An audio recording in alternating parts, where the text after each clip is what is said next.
Welcome to Ojas Oasis. This is a place where you will learn how to optimize your body, mind, and spirit in ways you have longed for a long time, perhaps your entire life. Our mission is to help you cultivate, nourish, and protect your ojas, your immunity, and inner peace. We are happy to welcome Freedom Cole. He is a Vedic scholar. He is an incredible teacher, author, and Ayurvedic doctor, and really someone who many in our community learn so much from. So welcome. Thank you so much for being here. Thank you for inviting me. It's a pleasure.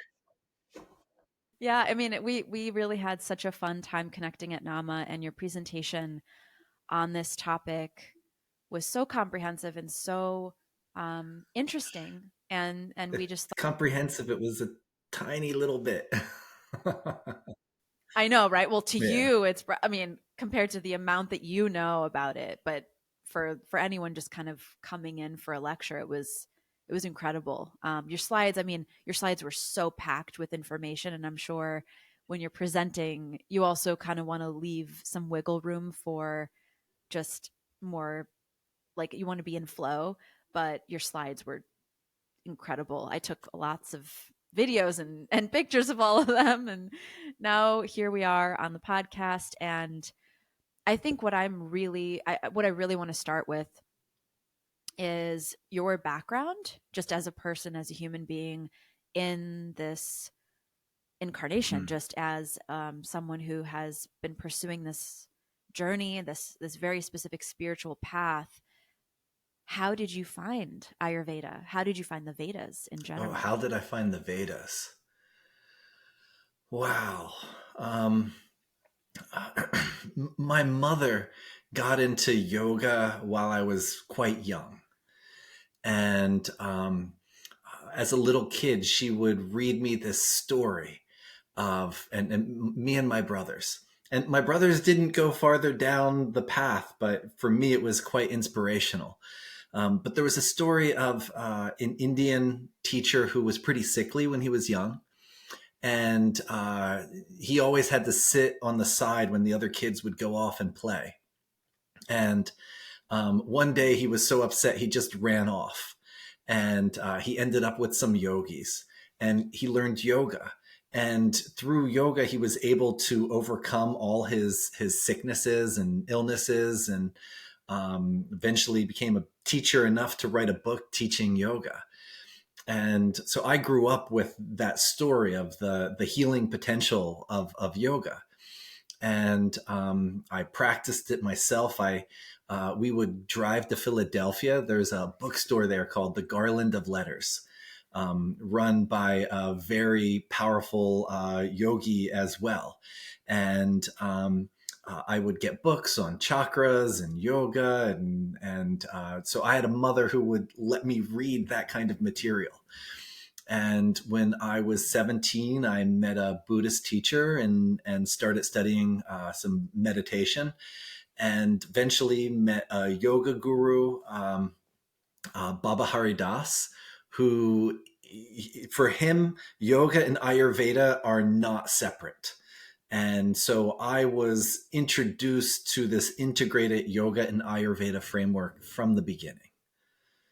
And Baba Haridas, he teaches or used to teach, he's no longer embodied, but he would teach us through the Sanskrit texts.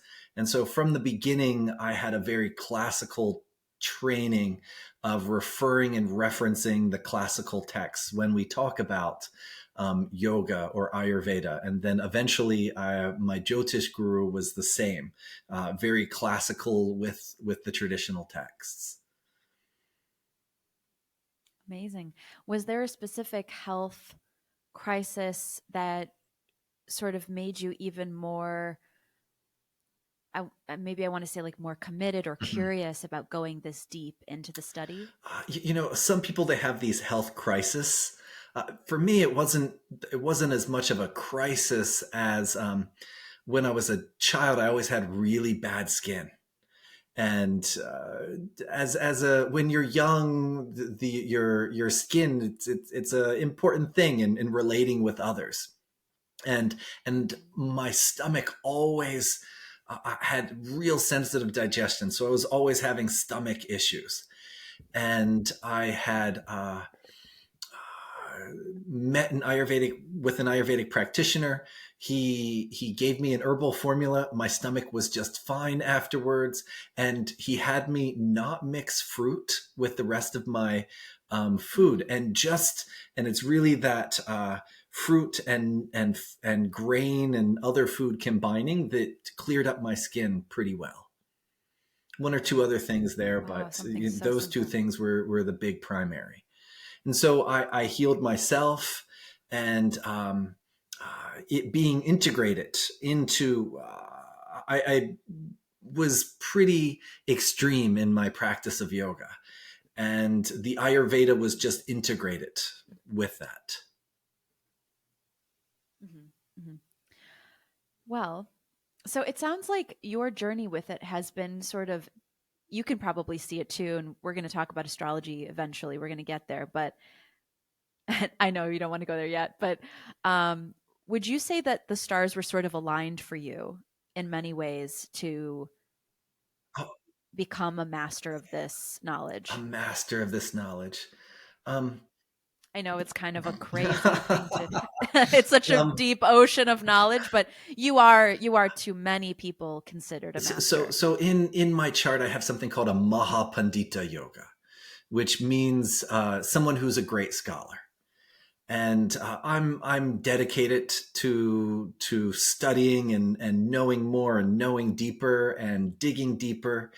And I've luckily had the blessing of having really good teachers, and more than because I'm very scholarly, but without the living teacher, it would not. I couldn't know what I know, and so um, I have to lay everything at the feet of the gurus that I've had that have really shared with me the incredible healing tradition that's been passed for hundreds and thousands of years, down lineage wise in India.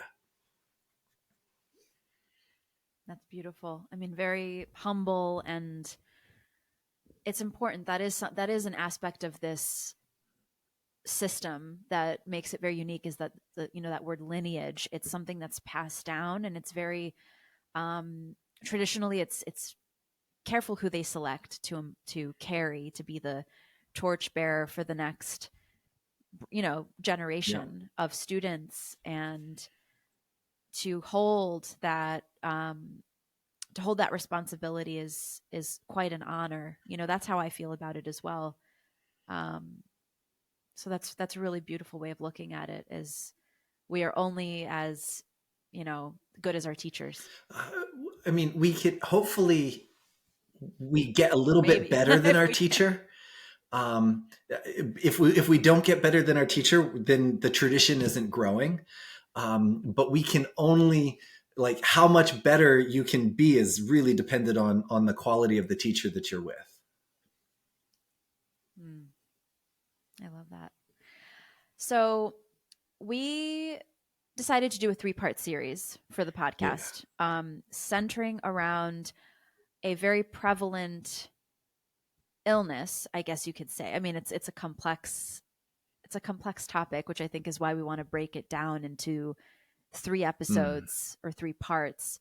Um, and so I want to set the stage first for folks, because we're hearing this word trauma. It's a very buzzy word.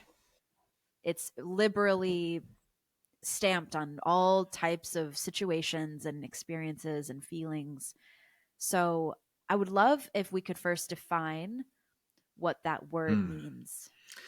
And so there's the Western understanding, and it comes into the Vedic world slightly different, but with a lot of overlap. And the definition I like from the Western perspective, that's become very prominent in the last decade or so, is an experience that is too intense to be able to digest, or there's just an intensity or a negativity or something about it that does not allow it to process. Um, and we also have a physical trauma, which is a physical negativity that happens that the body has a difficult time recovering from. And so similarly, on a mental level, if we have an experience where it's incongruent with our perception of reality and with how humans should inherently be treating each other, then there's a difficulty processing why this has happened, how this could happen, and to have the ability to come back into balance from that. So an experience that is too difficult to digest is this Western concept. And it works great from a Vedic perspective, particularly because in Ayurveda, we put so much emphasis on the physical digestion. And it can slightly translate over mentally, but the Ayurvedic realm goes much, at least from my perspective, it goes much deeper into the psychological underpinnings of what exactly is not allowing the processing to happen and what breaks down when this processing doesn't happen in the way that it's supposed to.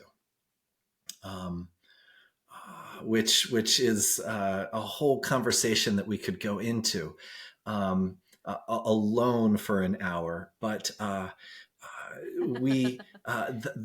the core of it is that trauma creates prajna aparada. It makes the prajna inside of us not work properly. And prajna it's our ability to it's where our knowing comes from. How do we know that we know? And when we know something and we go to know something, what is the source in us that is letting us know that I know that? And so prajna is this deeper felt knowing inside of us. And when that felt knowing becomes compromised, we have three core factors that become brumsha, which no longer function like they're supposed to. And that's the di, driti, and smriti. And for simple translation, it's the intelligence factor, the focus factor, and the memory factor. And I say factor because memory is not the proper translation. But these factors become, they don't work in their proper way because this experience hasn't been digested. Trauma Yeah. awareness is so prominent now. Why now? Why do you think now it's becoming so widespread? This curiosity, this um, desire to understand and begin healing something that is it's not a new phenomenon. Certainly, I mean, trauma has been around for perhaps Forever. as It's been long, around as just as forever. long As long as forever. there's been Yeah. humans, there's been trauma. And there's a therapy called somatic experiencing that they shake out the trauma. And one of the things we see when an animal has a traumatic experience, it'll shake and it'll kind of release from its nervous system the trauma. And humans generally tend to not release the trauma in the same way. So there is a lot with, why is it that humans have lost that innate ability to overcome their traumatic experience? When we, and we can see they discuss trauma in the Charaka Samhita, which was written somewhere between 300 BC and 300 AD. And depending on the scholar, they'll say different places where that's written, but it was a fully formed medical system at the time that it was written, meaning that who knows how many hundreds or thousands of years they were using it previously.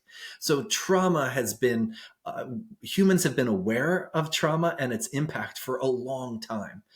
In the Western world, there was an awareness of trauma, but in just like today, the different fads of psychology and foods, they kind of come in a few years and they're gone. If we look before media, there was still fads. They just lasted a few decades or sometimes a century or two before the fad changed. And so dealing with trauma has just not been what has been the focus. And even after World War One and Two, they called trauma shell shock.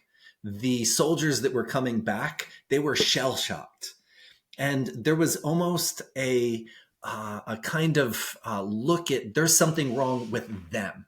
It's not that they had a traumatic experience, and the average person that had such an experience would have been the same way, but there was this real look like there was something wrong with them, and that's why the shell shock is creating what it's doing in them. And after Vietnam, we there was the fad of the Freudian psychology was being lessened, and there was a different approach to observing this trauma. And so we had a lot of growth and shift happening in that time period, which worked up until the 80s, where there was this understanding of what they call ACE, adverse childhood experiences, and meaning that these traumatic events in childhood are having an impact on you. And it was in the mid 90s that there was a research done with Kaiser Permanente, where they took something like 17,000 health records and they correlated them with traumatic experiences. And there's correlation and there's causation. And the level of correlation between the higher the trauma score, this ACE score, the more diseases and pathologies were seen in individuals. And that study was really a turning point in the Western world, that we have to pay greater attention to trauma and its impact. And so there's been large amounts of study, research, psychological approaches really catering to trauma, really trying to understand and work with the impact that trauma has. So that is why it's so up right now, because we know that it actually is having an impact on people. Right. To quote something you said in your presentation at NAMA, I believe you said something like, there is evidence now that trauma is making us Yeah. sick, which is why it's, such an important thing to understand for anyone to call themselves a healthcare practitioner of any sort or a healer of any sort. We really have to understand the different forms and roots of this thing and really study it and turn it around and go to the root cause of, okay, so I mean, you mentioned a lot of digestive Mhm. illnesses in your presentation too, and that the correlation between digestive diseases And and And at trauma NAMA, and I how. focused on digestive diseases because that was where my lecture was, but autoimmune diseases and a lot of mental health and social diseases are also related to trauma. Mhm. Mhm. Yeah, so yeah, I think you know for someone to come for, because you see many patients still, you're I mean, you're a doctor, so you have people come to you with all the vast array of different imbalances and illnesses. And it's one thing to simply give them, something very basic like some trifla or something, or like, a tea, or just any sort of herbal protocol, or send them to go get a panchakarma. But to be trauma Mhm. informed, that's another new term that's being, I think, passed around very prominently. We can say, we hear this. What does it mean to be a trauma informed yoga instructor, for example, or a trauma informed body therapist? And for any of us who really want to help, I mean, we all want to help. That's why we chose this path, right? As Yes. the dharmic path, we really want to serve and help alleviate suffering.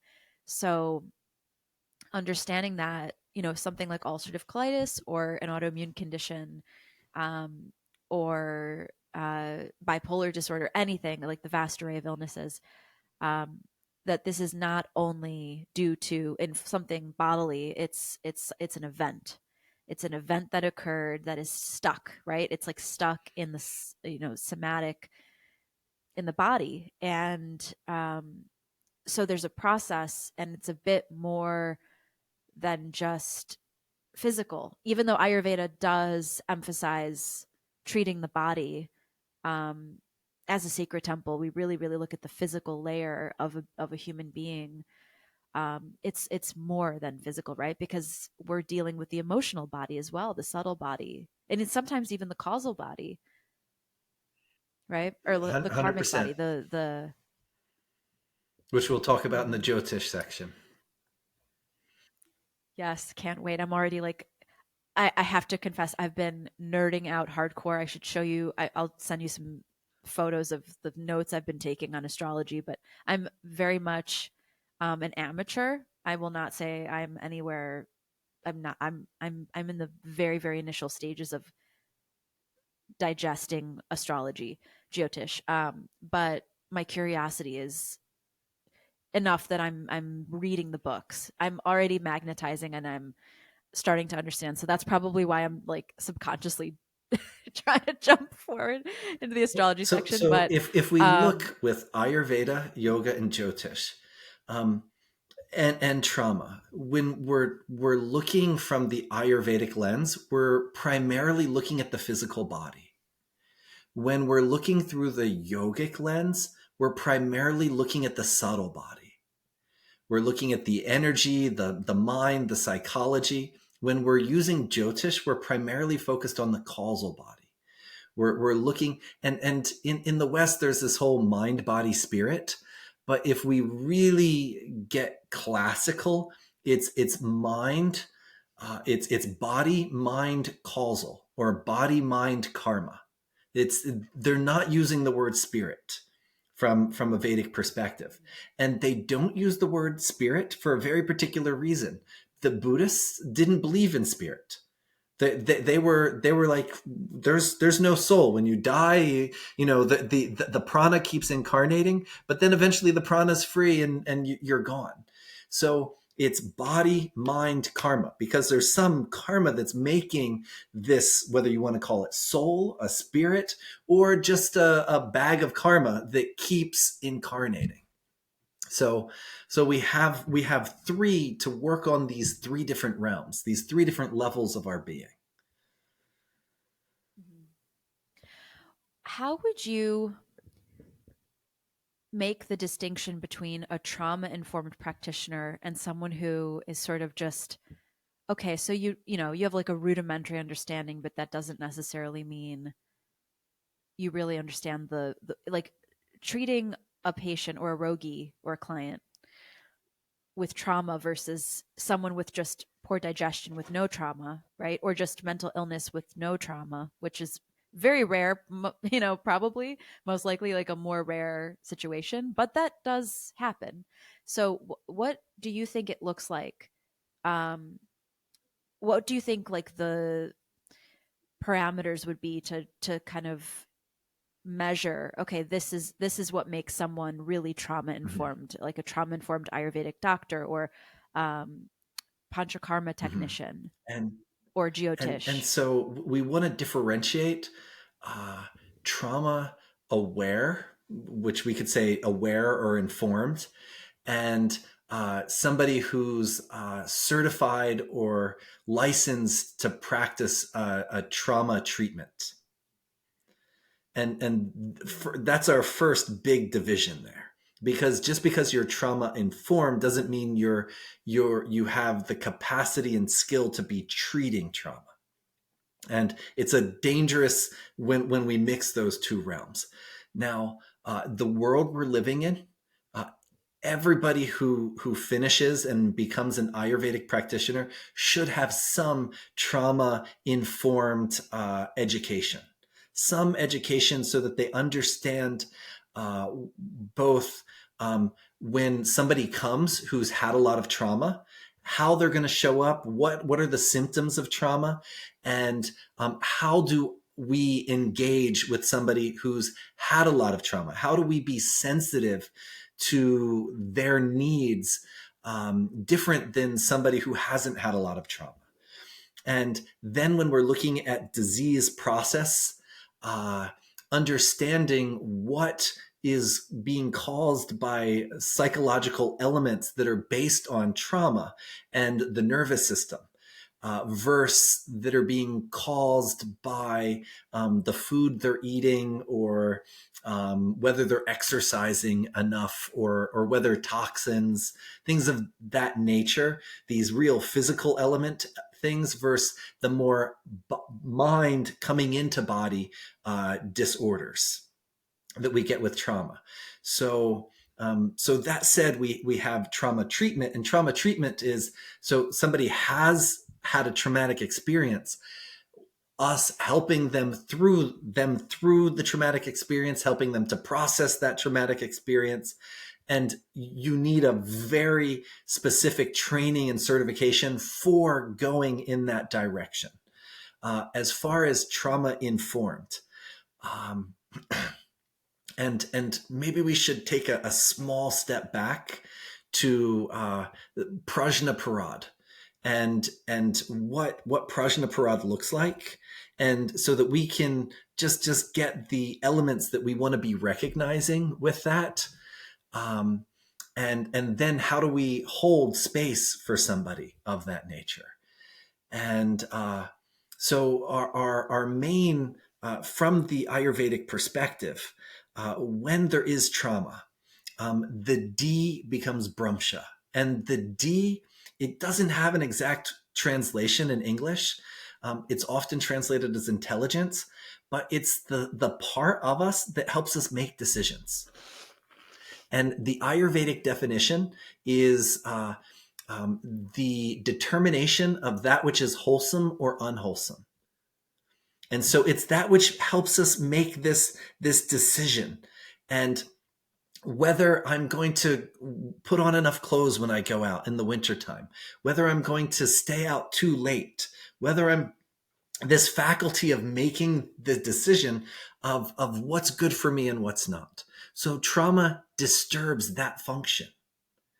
And so how can we really help somebody live in a more aligned life if the trauma is in the way of not letting them make the decision to know what's good for them or not?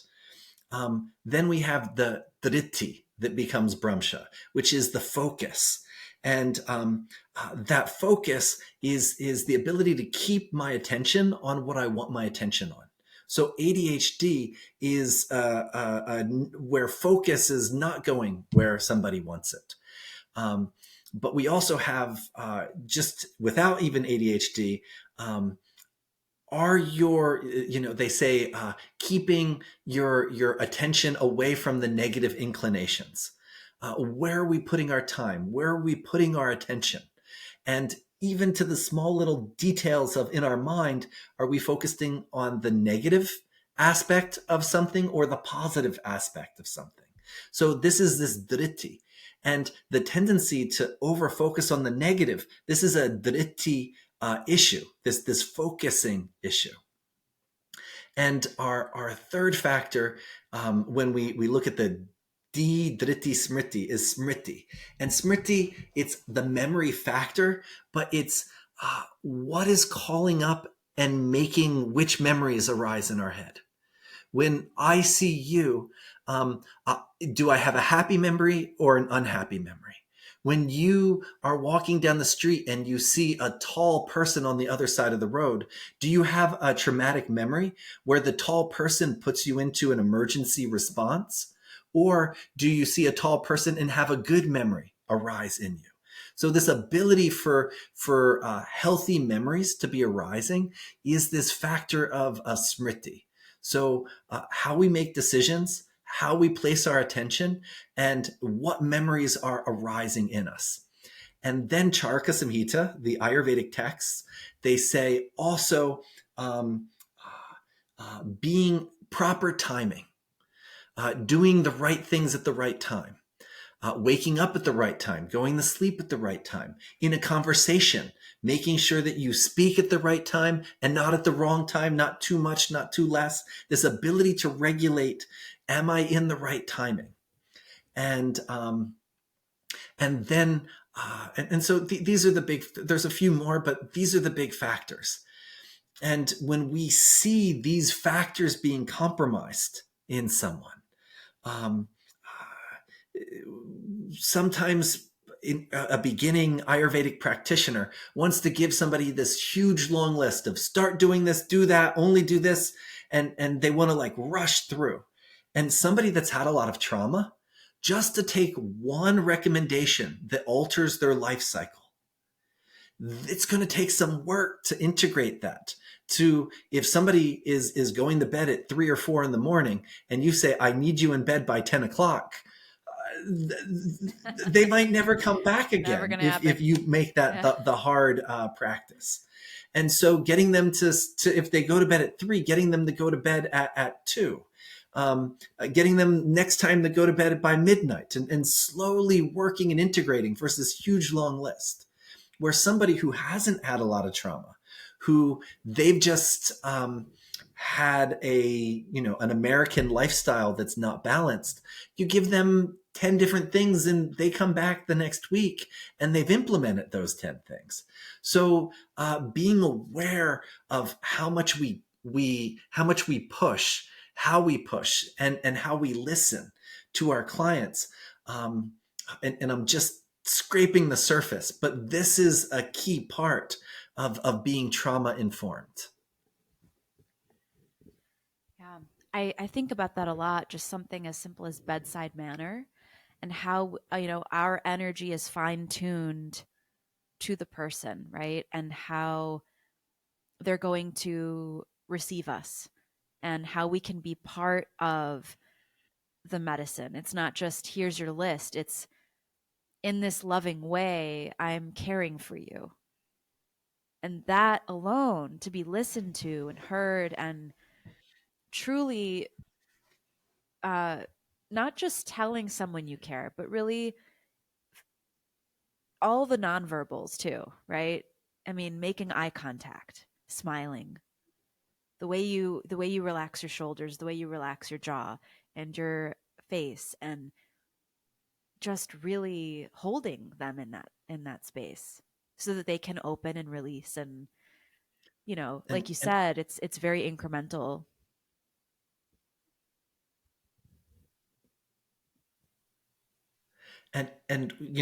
like you Get said, eye contact.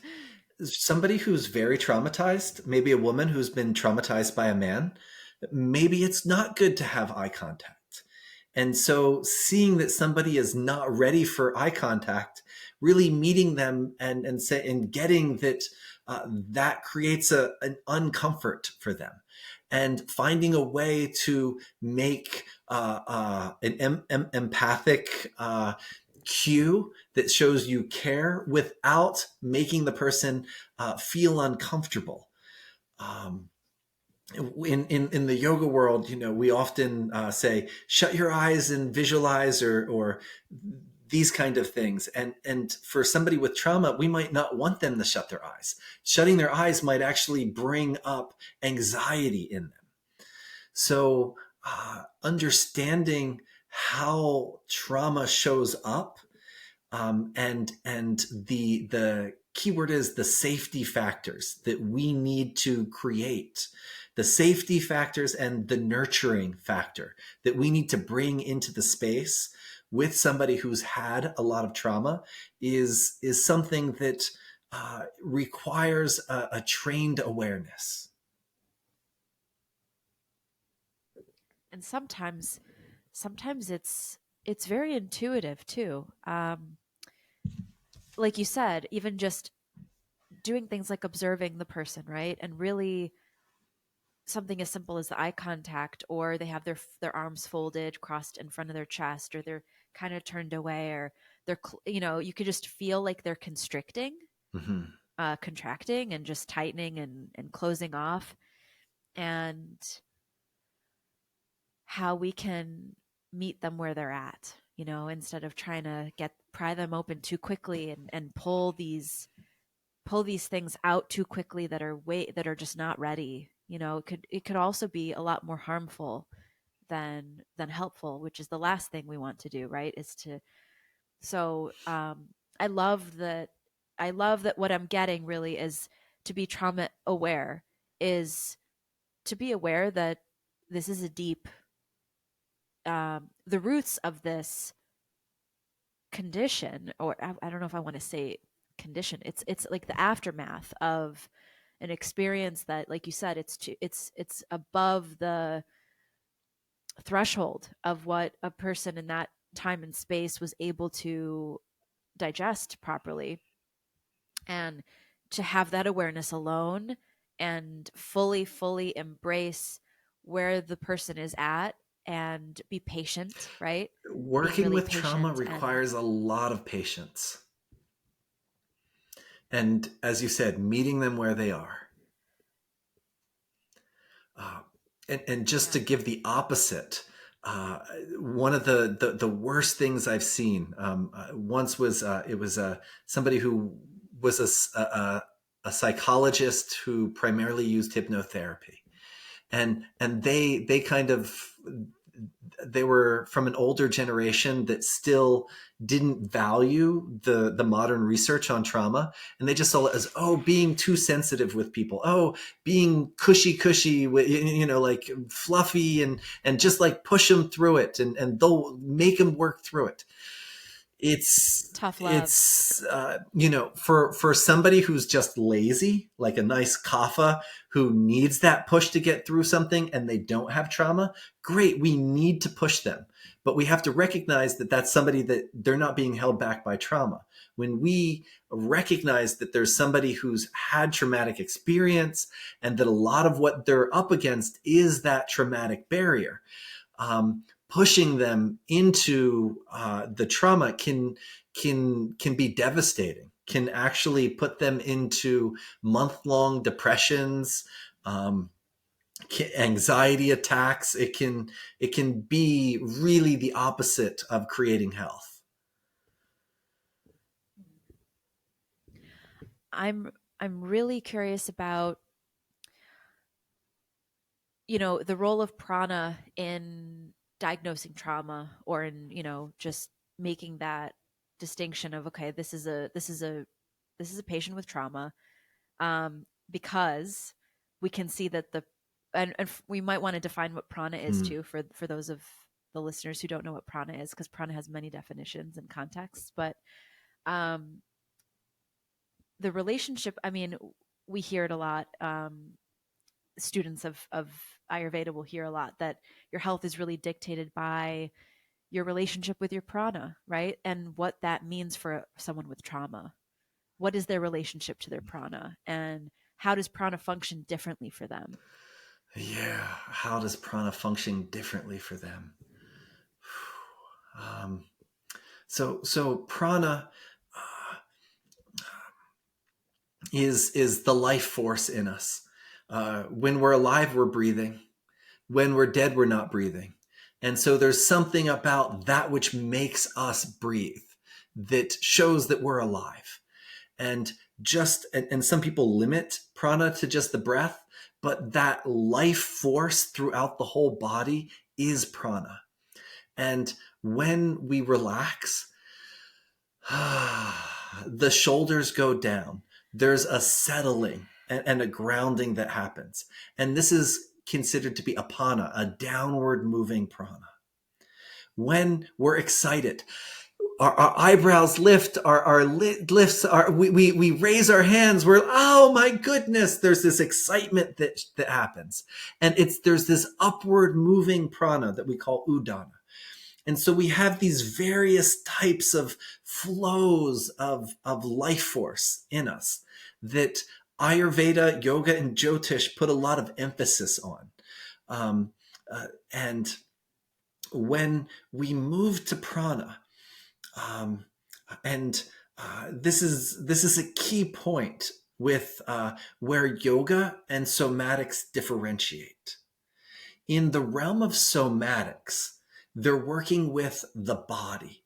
And depending on the school of thought, this might not be a hard divide, but somatics is saying that I'm working with the body and the mind through the body. But from a yogic perspective, we're not actually using the body. We're doing physical techniques to work with the prana. And by working with the prana, we're by certain postures, certain breathing exercises, certain meditations, we're changing the way the prana is moving inside of us. And somebody who's depressed, the downward moving prana is in excess. And there's too much downward moving prana. And that downward moving prana it lessens the cognitive functions. And it creates a sense of heaviness. And it even closes up the breath and makes the inhale hard to happen. And so in the yogic world, we take deeper breaths with depression. On the other side, we have udana, which is the upward moving prana. And if that's becoming too much, then there is no grounding and there's this constant up. And instead of thoughts arising in the right flow of time, they're becoming excess. There's these excess, the udana, it's moving this thought, that thought, that thought, and the thoughts are too quick. And without that sense of grounding, there's a loss of the sense of protection. And that apana, the right balance of up and downward moving prana, is super crucial. And trauma, it disturbs this flow, and it's particularly disturbing the prana that is working in the heart and the stomach. Via- Yeah. Viana and Samana. Say that again. Oh, were you referring to Viana and Samana? Yes, and yeah, Yes. in this way, each prana has an impact on each level of thinking and being and an integration. And when we alter one, like if we increase the upward flow, we've naturally decreased the downward flow. If we've increased the downward flow, even the prana that is expanding outward shifts and comes in more because of the downward motion. So each of the pranas is impacting all of us. So yeah, and with yoga, we're working more on the prana, the prana of the heart, and or we could say the prana vayu of the from the heart. And with the Ayurveda, we're working on the samana prana, which is more the integrating prana. It's the prana that's ensuring that all the different life forces and life functions are working in a regulated, balanced way. I'm actually kind of curious about because you also have a background, I mean, you have a Western clinical background with psychology as well. And so you can Yeah. probably. And so my Western clinical, I have a master's and an unfinished PhD. I have everything except the dissertation completed. I'm sure But a very yes. popular question you might be asked a lot would be how the two modalities compare to one another. And then also, I mean, obviously, Mm-hmm. we're talking probably lots of prescription pharmaceuticals and a specific type of counseling or therapy. versus the Ayurvedic model, which is, you know, quite complex, a lot more layers to it. Um, and I'm wondering how, if you integrate both together, or if you um, just, just use the Ayurvedic, or how do you kind of reference both in your work Mhm. as a clinician, in your In practice? my personal work. I think they're both complex, but complex in different ways. Uh, One of the beautiful things from the Western side is the clinical diagnostic differentiations of the different types of depression, the different types of anxiety, understanding the personality disorders and things of that nature. And particularly when the more modern um, we get some really clear differentiations, which allows a lot of research to be done, for example, on adverse childhood experiences and how they impact different types of depression, and how different types of depression are related genetically and transferred through families and things of this nature. So as far as diagnostics, it's so important to understand the Western system and where somebody is in that. The negative of the Western system is that some of the diagnostics are really being organized based upon the medications that are being utilized. And so it limits the realm that they go into. And sometimes if two different disorders don't have a different medication, they don't separate them. And where from a yogic and Ayurvedic perspective, we really want a little bit more differentiation happening. Um, to be working with mental health and trauma, having that Western clinical education is really important for me understanding my clients, what they're coming with, and how to gear what I'm doing more specified to them. At the same time, there's certain realms where if we just try and treat allopathically, like say somebody has depression, do we just give, okay, they have depression, let's give this herb? It doesn't work like that.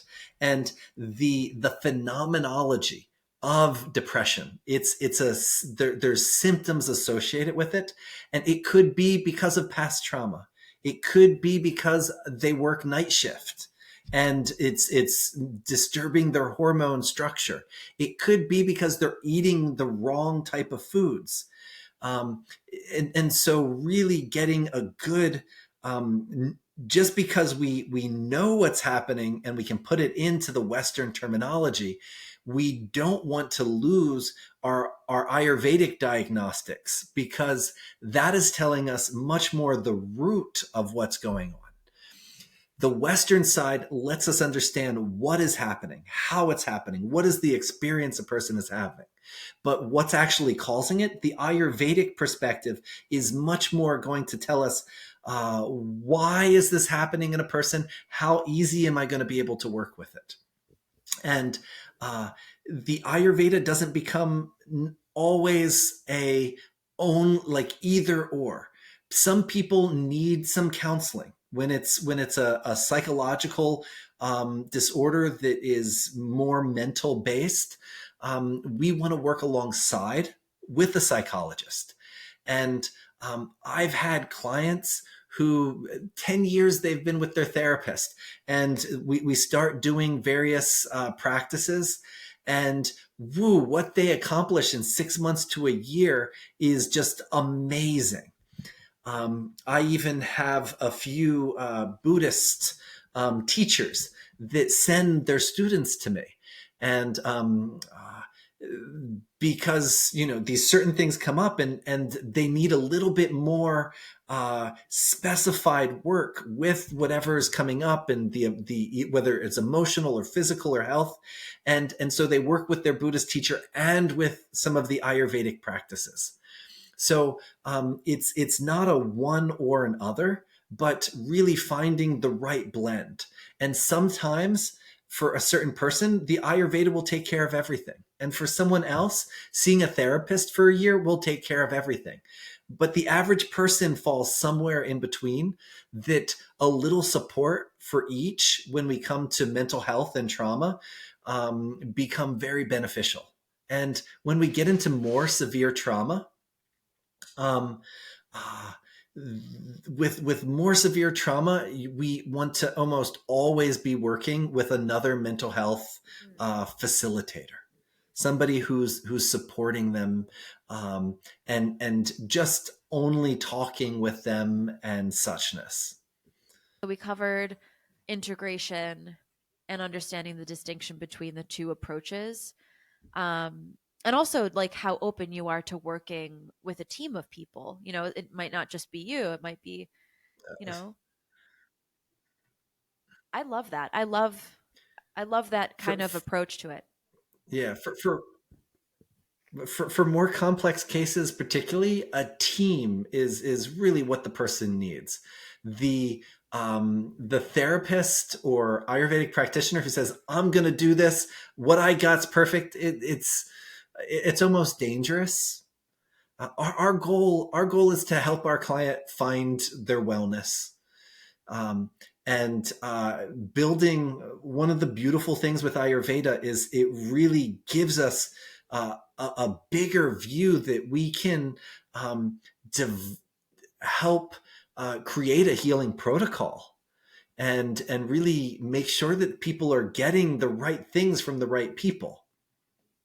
Um, Trying to take it all on by ourselves is almost, for more complex cases, it dooms us and them.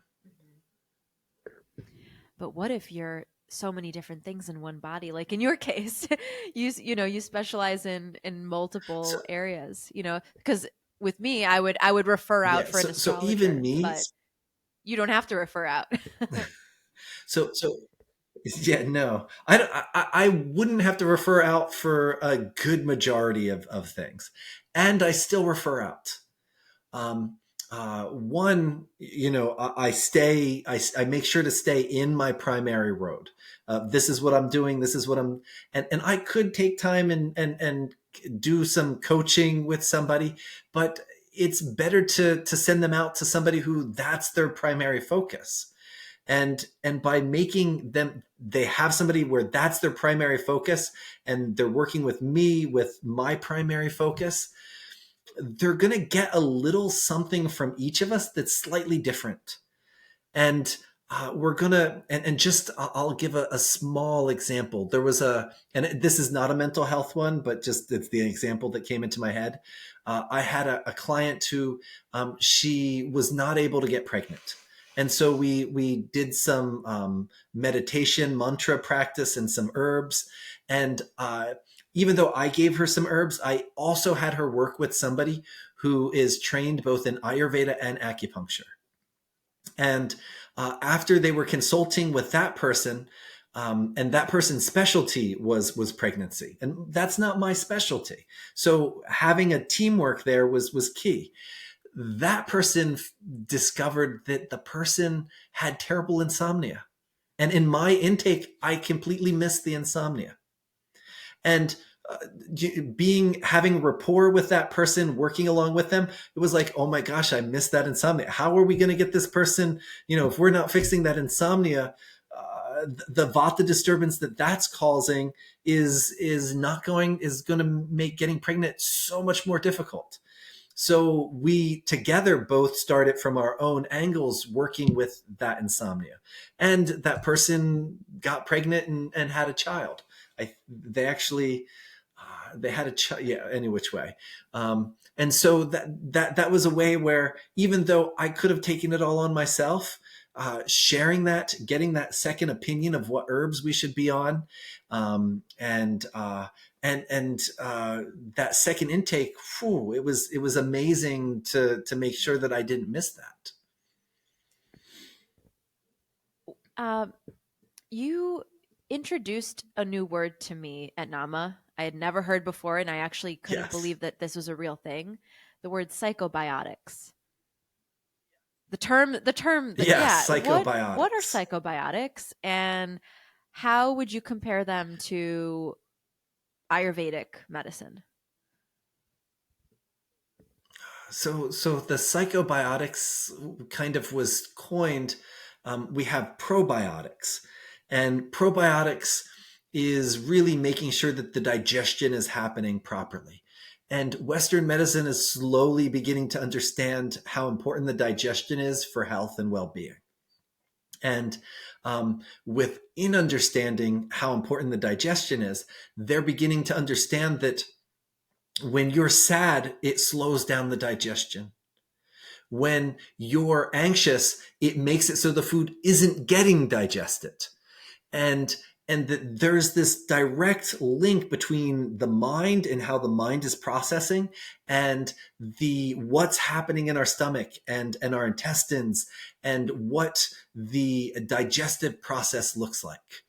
And there is a large amount of neurochemicals being created in the gut itself. And so our stomach is a second brain. And psychobiotics is taking probiotics and understanding the impact that probiotics have on mental health and well-being. And there's been a lot of research on that and moving forward research. And the probiotics help. And they're a great Western perspective. And in Ayurveda, we've always used various fermented and foods and yogurts that are bringing that probiotic, psychobiotic into the diet. One of the more powerful things that we have in Ayurveda is that the herbs that we use for digestion have an incredibly powerful impact on the mind. And we have an understanding of being able to analyze the digestive process. Is it going too slow? Is there be too much air in there? What else is happening in the body? And do we use, if there's too much gas, which of the herbs that treat excess gas is going to be most beneficial for the Vata Pitta Kapha of the individual, as well as for other functions going on? And when we can get those herbs that are going to support the digestion in its optimal way and also support other structures and functioning of the body, it inherently is supporting the mental health and well-being. And so one of the things that I presented in the 2023 NAMA conference was really the importance of showing the research that's been done from the Western perspective on the gut-brain axis and how the psychobiotics are impacting mental health. And then showing that when we actually look at some of the research that's been done with our herbs, the medicines that we use for treating digestion, we can see that there's all kinds of mental indications that are showing up.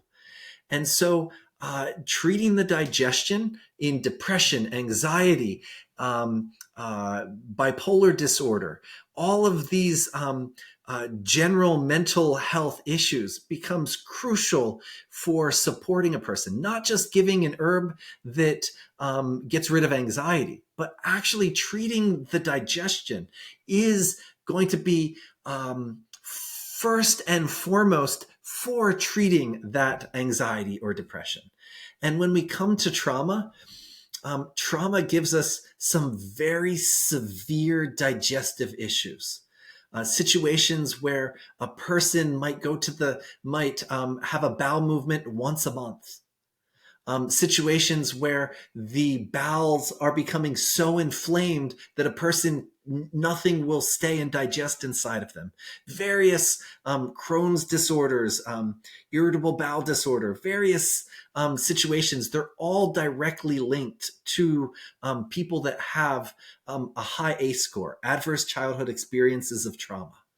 So yes. And one of my goals at NAMA was to really make sure that Ayurvedic practitioners, they don't think that they have to go get something new for addressing mental health and trauma, but that by directly supporting the digestive process, they are helping a person have the resiliency from the body up to be able to digest their traumatic experiences. And in that case, really working with a therapist who is mentally working with the trauma and taking care of the digestive process becomes extremely powerful. Extremely powerful. And I didn't go into panchakarma and trauma at NAMA, but it's a whole nother department, and the impact that panchakarma has on helping a person process their trauma.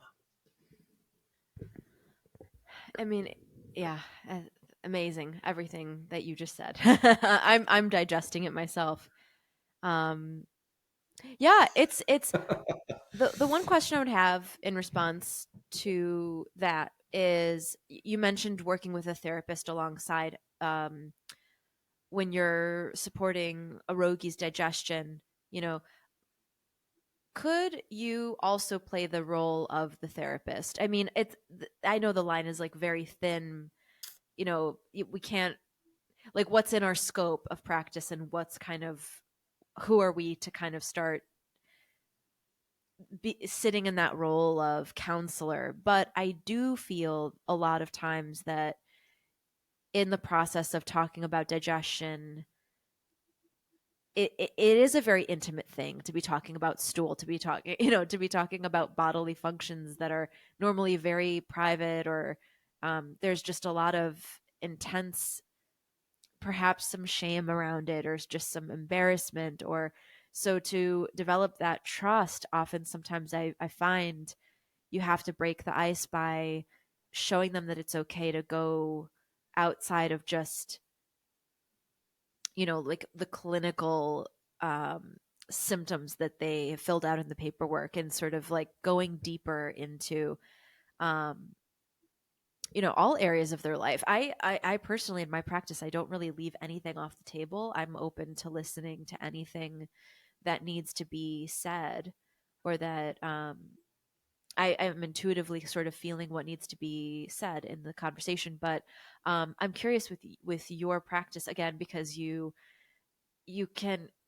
I mean, I don't even know how you would consult, like how you make everything fit into like an hour with someone when you have so many.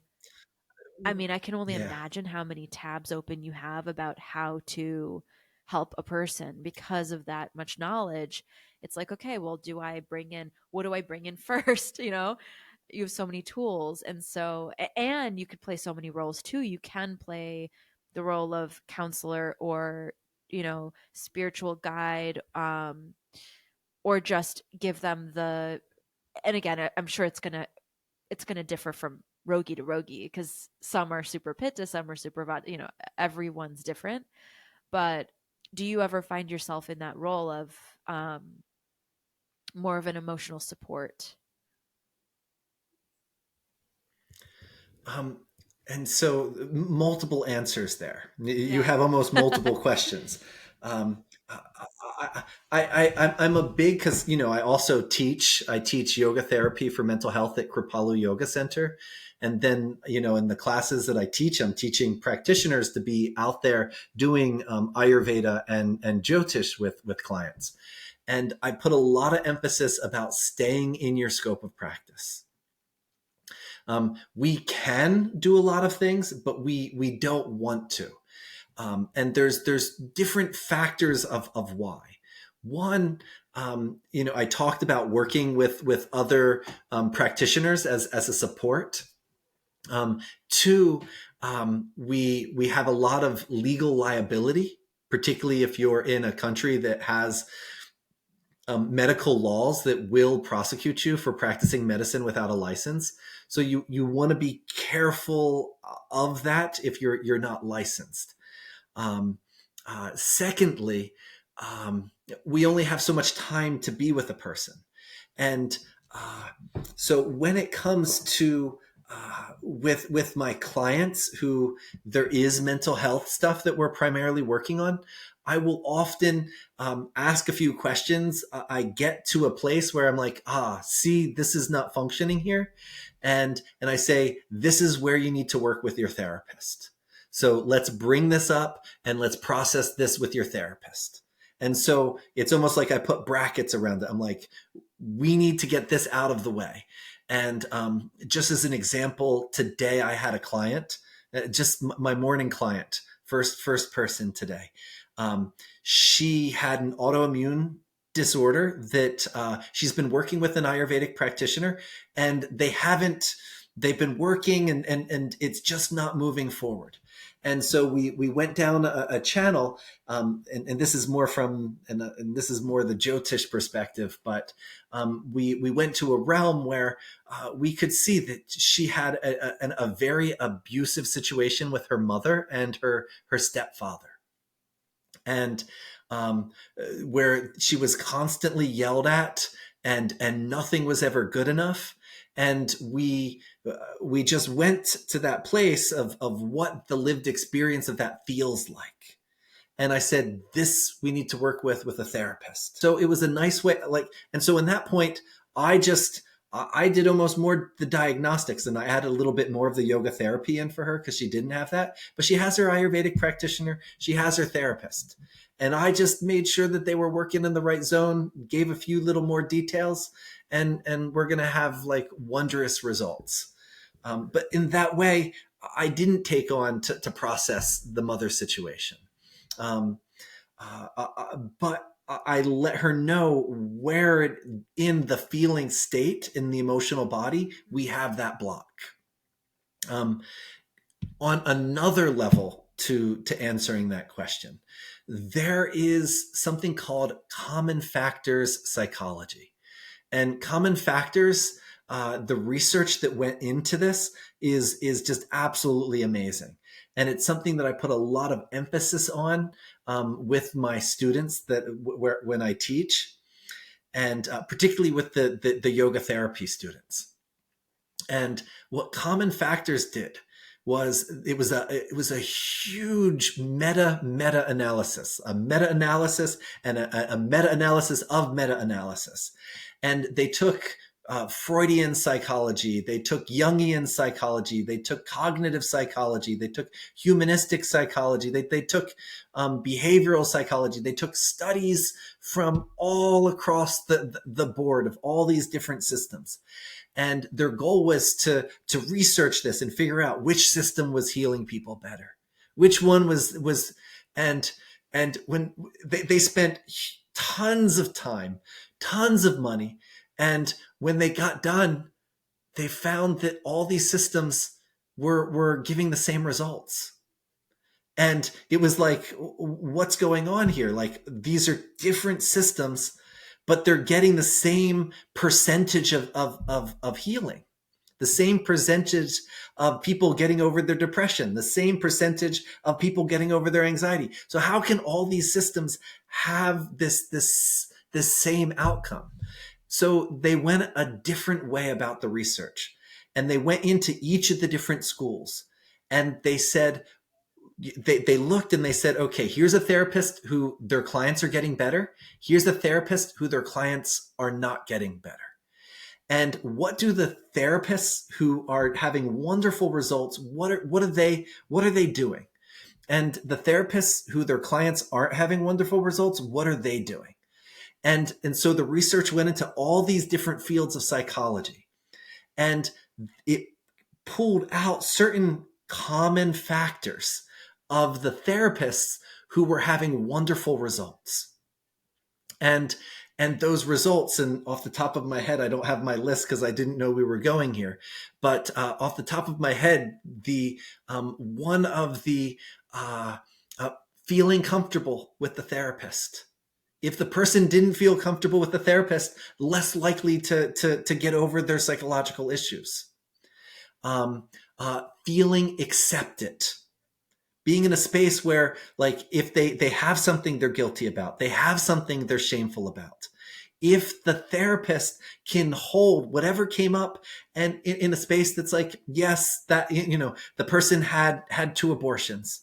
And I had once a particular client who she was with an Indian practitioner who shamed her for having had the abortions.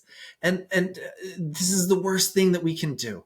And, make, having her, I said, oh, look, you have this, you have high pitta, you might not have even been able to, might have miscarried anyway. And some other factors that I really helped, ground and make it a normative situation.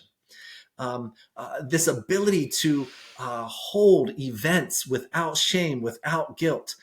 This is considered something that allows a person with whatever form of psychology you're doing to get better. And those are the two that are coming to my mind at the moment. But the creating the good space, making a person feel comfortable, listening to them,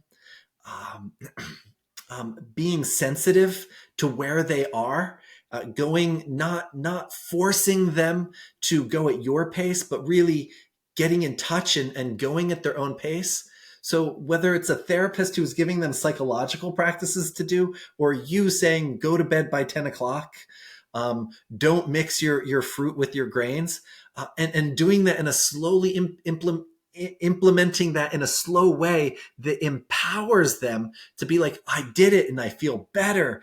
And these are simple factors that really support a person. And as an Ayurvedic practitioner, a yoga therapist, or a Jyotishika, these are things that we can do that we're still in our lane, that are supporting people without trying to process the story that happened with their mother with them, or going into a sexual trauma and needing to break it down and help them get over the situation. We don't, in the Ayurvedic realm, want to go in and ask too many questions about their trauma.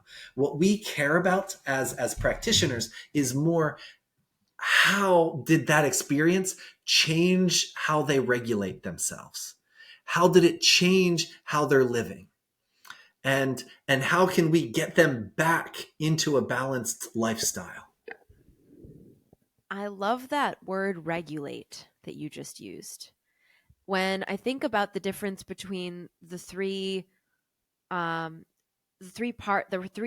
we're talking about, yoga, Ayurveda, and Jyotish, and what kind of sets, I would say what sets Ayurveda apart is the amount of emphasis it places on self-regulation through so many different aspects of diet, not just through food, but every sensory impression that you're taking in, and the kind of like the rhythms of nature, how to really align those rituals with nature and with your nature, and really studying yourself in depth, your body in depth. And I think that's a really good place to, well, I have one more question, but that's a really good place to sort of like, yeah.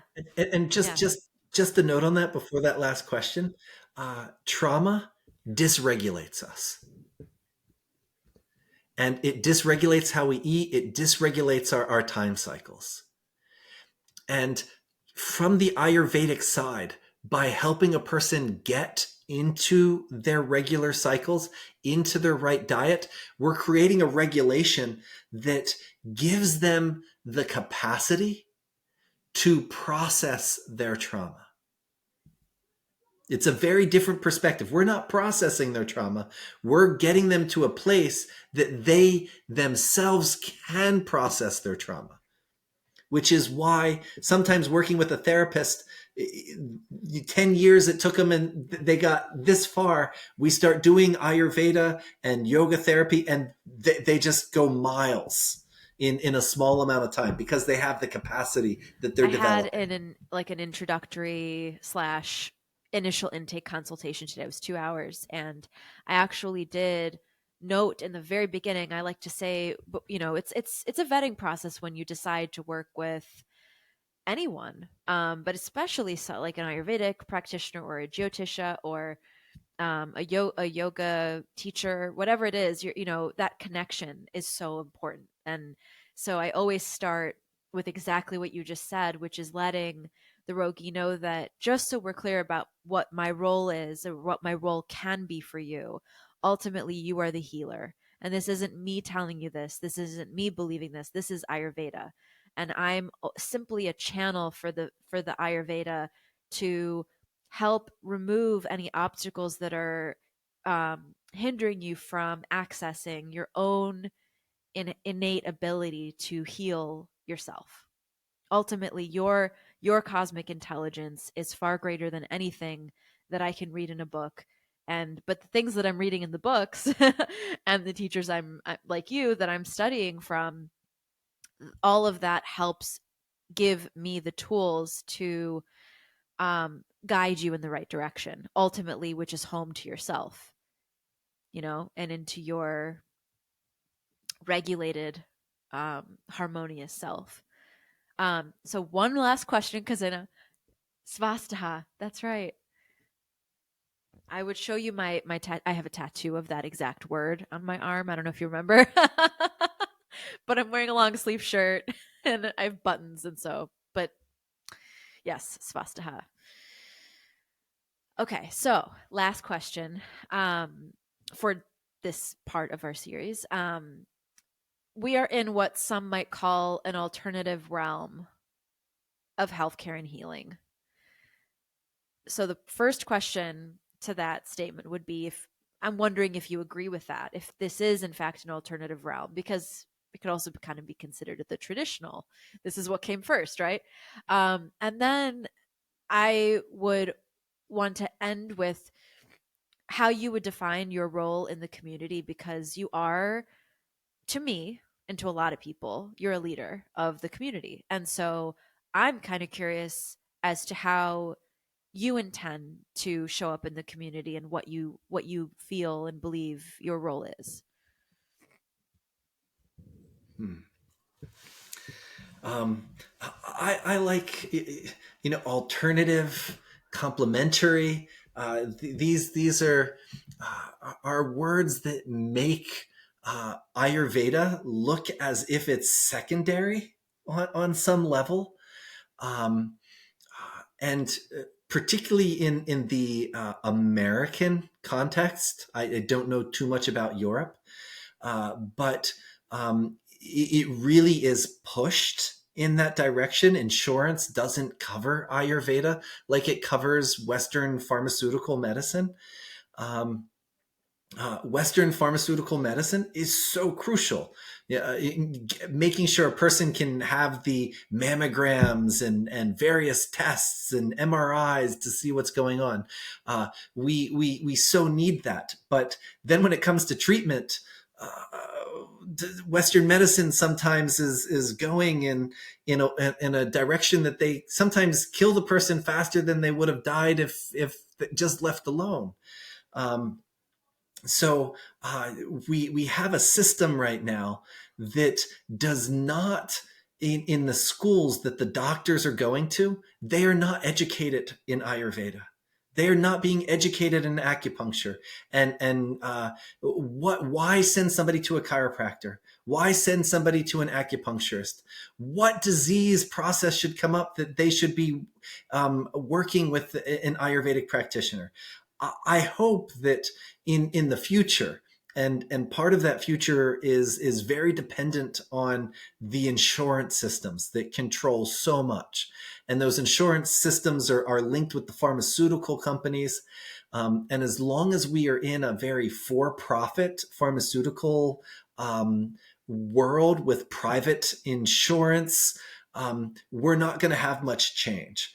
But the future has the possibility that when you go into a clinic, there'll be an acupuncturist, there'll be an Ayurvedic practitioner, there'll be the Western medical doctor.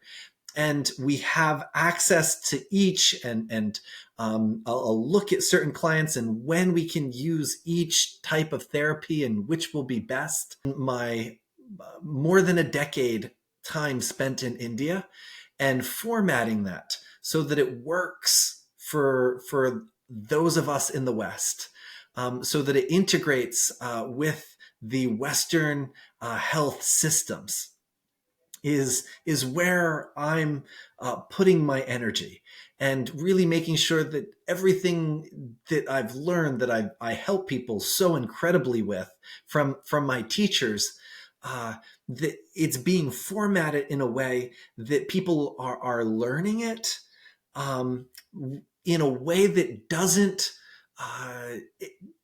change the Sanskrit terminology, doesn't appropriate it in a way that separates it from India to make it valid in the West. There's a prejudice. And so I really work in a way where I do my best not to mix the spirituality in the medical world in a way that um, uh, separates those who aren't connected to the Hindu roots, yet still stays with the Sanskrit tradition. And when we look in the Sanskrit tradition, that's how they taught it. They were dealing what we call Hindu these days. To them, there was Shaivas and Shaivas, Vaishnavas, Buddhists, Shaktas, and they all had different belief systems. And they could all come to Ayurveda and get the practices without needing to change or take on a deity or a mantra that's a religious mantra that wasn't from their tradition. And there's no reason that we can't bring all these incredible techniques into the West without the religious element, yet not lose and appropriate from India the roots, because the roots are not religious. Looking at the person as an energetic being that has karma doesn't need to be a religious situation.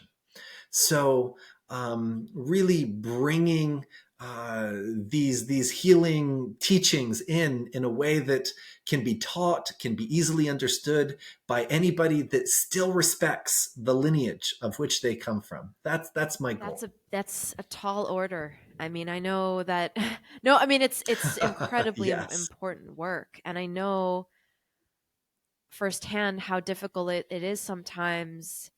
The sometimes we are not, I don't want to say like, well, yeah, there is some pressure sometimes to dilute what it is we know, and um I think that's an underestimation of the intelligence of humanity and the curiosity of humanity. And I always come back to people who say, you know, you like, I have a lot of people who think in like, for example, like in client sessions, you don't need to explain or teach so much about why you're telling them to do what you're doing. And I'm like, actually, I think people need to be empowered, and they want to know, and they, you know, why, who are we to determine what people can digest?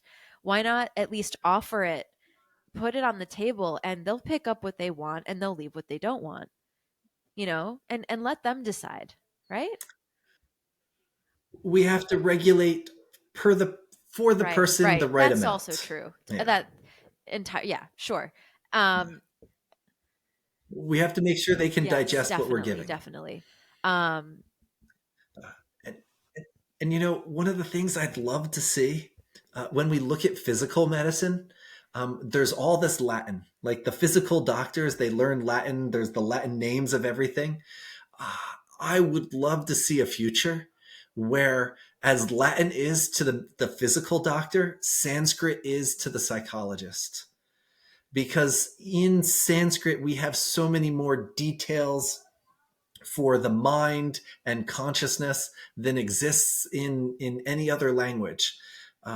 So it's going to take time, but integration and education is key. Amen and Om and any other way you want to put the chair. I mean, that is it right there. What you just said about bringing Sanskrit into Western psychology, I always feel, I really resonate with that. I'm always, every time I learn a new Sanskrit term. I mean, in the beginning, you were giving some Sanskrit words, and I was like, there really are no English equivalents to these. We can explain them as best we can, but there are no. Mm-mm.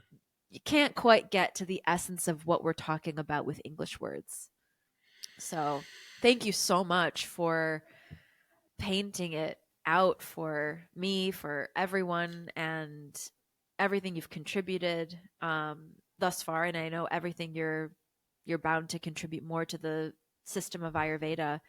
I know we still have yoga to go through and Jyotish, but this feels really like a beautiful place to, at least I'm sure we'll have you on in the future. I mean, I'm not going anywhere. You're not going anywhere. We're in this for the long haul.